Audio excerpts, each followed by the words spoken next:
UK is known as a nation of pet lovers. According to PDSA, 52% of households own a pet.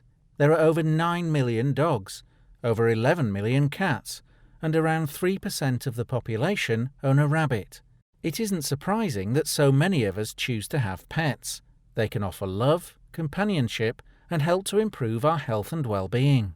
There is substantial evidence that such a connection, known as a human companion-animal bond, can benefit people of all ages in many different ways, from reducing loneliness to aiding better cardiovascular health. However, here are some statistics that tell another side to the story. These are figures showing the annual number of complaints made to the RSPCA about animal cruelty. This equates to someone in England and Wales calling the RSPCA's 24-hour cruelty line on average every 30 seconds for help. The RSPCA statistics are concerning enough, but if you look beyond these at some of the real stories, they make horrifying reading. It's apparent that there are some cruel people around who abuse their own or others' animals. But can we learn more from this practice? There is growing evidence that a link exists between abuse of animals and abuse of humans.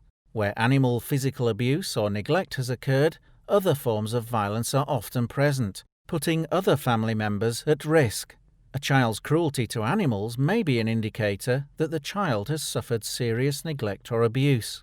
Like children, animals can react to their environment. Aggressive behavior around dogs can lead to situations where people themselves and animals can get hurt. Neglect is another form of abuse and may similarly be an indicator of other issues.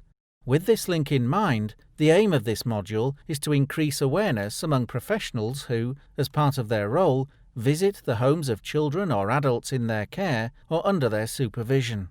Often, issues with animal welfare should be a prompt to investigate potential issues with the family. By understanding the welfare needs of animals and recognizing signs of abuse or neglect in family pets, professionals could be better placed to formulate a fuller picture of domestic settings. By prompting them to investigate potential issues with the family, it could ultimately help them to protect children and adults in their care. You may or may not be an animal person, but with over half of all households having a pet, you will meet them in the course of your work.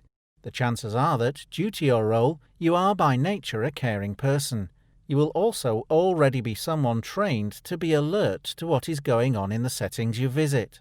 In this module, we will give you some additional, fairly simple signs to look out for, but you can also use your intuition and raise your concerns if something doesn't seem quite right.